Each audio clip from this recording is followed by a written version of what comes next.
کہ کیا ہم الاؤ کریں گے اور کیا ہم نہیں الاؤ کریں گے. اچھا, اور اگر اس کی خلاف ورزی ہو جی, تو ہمیں تمام برات واپس لے لینی چاہیے. اچھا کرن ذکی صاحب, کل جو وائٹ ہاؤس کا ترجمان ہے فلپ جے کراؤلی, اس نے جو میڈیا سے گفتگو کرتے ہوئے بات کہی ہے, اس کا یہ کہنا ہے کہ ہمارے پاس متبادل ذرائع بھی موجود ہیں فورسز کو, جو ہماری کمک پہنچتی ہے کسی اور طریقے سے بھی پہنچ سکتی ہے. یہ بات کس حد تک درست ہے؟ وہ پچھلے کئی مہینوں سے جب یہ بات ہوئی ہے تو کچھ ہمارے جیسے لوگ جو کہہ رہے تھے سپلائیز بند ہو جائیں گی تو کیا کرو گے, وہ روس کے ذریعے اور چین کے ذریعے اور پتہ نہیں کہاں کہاں سے ایکسپلور کر چکے ہیں. لیکن ان کی ضروریات وہاں سے پوری نہیں ہو سکتی.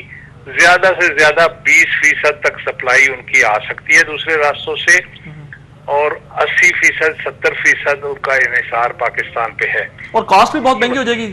یہی وجہ ہے کہ جب ہمارے کمانڈر ان چیف یا ہمارے chief of general army staff NATO میں گئے تھے تو انہوں نے یہ کہہ دیا تھا کہ ہمیں یہ قابل قبول نہیں ہے اور آپ کی ہماری ضرورت زیادہ ہے, ہمیں کم ہے.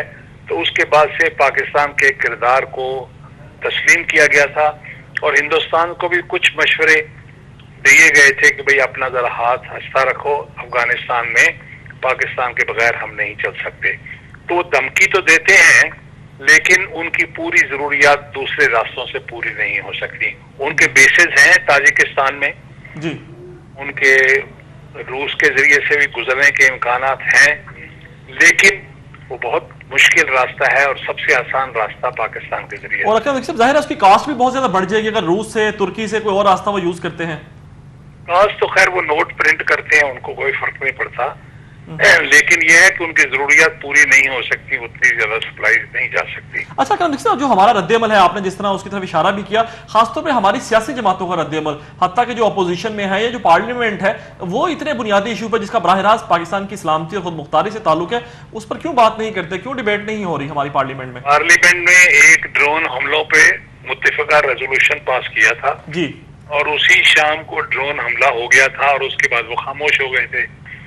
تو میرا خیال یہ ہے کہ کیونکہ وہ ایک کہتے ہیں صاحب میری تنخواہ بڑھا دو ورنہ کیا, ورنہ اسی تنخواہ پہ کام کروں گا, کیونکہ سارے اپنی اقتدار کی حصول کے لیے ادھر ہی دیکھ رہے ہیں. ان کے دماغ میں ایک غلط فہمی ہو گئی ہے جی, کہ اقتدار وہیں سے ملتا ہے, تو اس لیے سارے خاموش ہیں. اگر یہ ایمان ان کا یہ ہو کہ طاقت کا سرچشمہ عوام ہے اور اقتدار عوام دیتے ہیں, تو پھر احمدی نژاد کی طرح وہ جرأت سے کام لے سکتے ہیں. جی, بڑا خوبصورت نقطہ آپ نے کہا کرن ذکی صاحب, واقعی یہ بات درست ہے. یہ کیا وجہ ہے, کیا لگ رہا ہے آپ کو, کیا ہم اب اسی طرح مروب رہیں گے, امریکہ ہمارے اوپر اسی طرح اٹیک بھی کرتا رہے گا؟ آپ کو اس خطے کی کیا صورتحال نظر آ رہی ہے اگلے 5 سالوں میں؟ مجھے تو یہ لگ رہا ہے کہ امریکہ فیصلہ کر چکا ہے کہ ہندوستان ان کا رفیق کار ہے, اور ہندوستان کی بالادستی کو وہ وہاں تک مسلط کرنا چاہتے ہیں, اور پاکستان کو صرف اپنا اعلی کار کے طور پر استعمال کر رہے ہیں. صحیح, اور پاکستان کو اسی طرح برداشت کرنے پڑیں گے آنے والے دنوں میں بھی ڈرون اٹیکس؟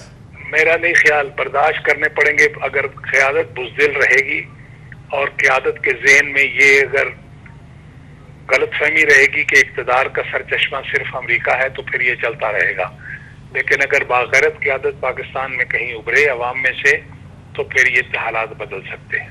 بہت شکریہ کرن ذکی صاحب, انشاءاللہ آپ سے پھر رابطہ ہوگا. جی ناظرین, سابق سیکرٹری جنرل وزارت خارجہ جناب اکرم ذکی ہمارے ساتھ ٹیلی فون لائن پر گفتگو کر رہے تھے. پاکستان کے سیاستدان بھی رہ چکے ہیں, ان کا بھی یہ کہنا ہے موجودہ صورتحال کے اندر اس سارے المیہ کے حوالے سے کہ ہماری قیادت کی بزدلی اس بات کا ثبوت ہے کہ ڈرون اٹیکس مسلسل جاری ہیں. اور انہوں نے بھی یہی بات کی ہے کہ امریکہ بار بار ٹیسٹ کرتا ہے, ہمارے صبر کے پیمانے کو چیک کرتا ہے کہ کہاں تک ہم برداشت کر سکتے ہیں. جب وہ دیکھتے ہیں انہوں نے ڈرون اٹیکس پہ بھی خاموشی اختیار کر لی, نیٹو حملوں پر بھی خاموشی اختیار کر لی, پھر انہوں نے براہ راست پاکستان کی فورسز کو نشانہ بنایا. یہ خوشائند بات ہے, کم از کم اس پر پاکستان نے شدید احتجاج کیا اور ان کی فوری طور پر سپلائی روک دی گئی ہے. البتہ اس پر بھی وضاحتیں دی جا رہی ہیں. امریکہ میں پاکستان کے سفیر کچھ کہہ رہے ہیں, جبکہ پاکستان کے وزیر خارجہ جب برسلز میں ملاقات کر رہے ہیں ان کا رد عمل بالکل مختلف ہے. وزارت خارجہ کے جو ترجمان ہیں وہ کوئی مختلف بات کر رہے ہیں. کیا بطور قوم ہم یکسو نہیں ہو سکتے کسی ایک مسئلے کے اوپر کہ واقعی یہ حملہ غلط ہوا ہے, اور ہم اس وقت تک یہ حملے کے حوالے سے یا نیٹو کی سپلائی بحال نہیں کریں گے جب تک امریکہ صاف ہمیں تحریری طور پر یہ ضمانت نہیں دے دیتے کہ آئندہ کبھی بھی پاکستان کی حدود کی خلاف ورزی نہیں ہوگی, اور اگر کبھی کوئی ایسی کارروائی کرنے کی ضرورت پڑتی ہے تو پاکستان سے مطالبہ کیا جائے گا, پاکستان کو امداد دی جائے گی کہ اپنے علاقے کے اندر کارروائی کرے. اس پر مزید بات کریں گے ایک چھوٹی سی بریک کے بعد. دیکھتے رہیے ویو پوائنٹ.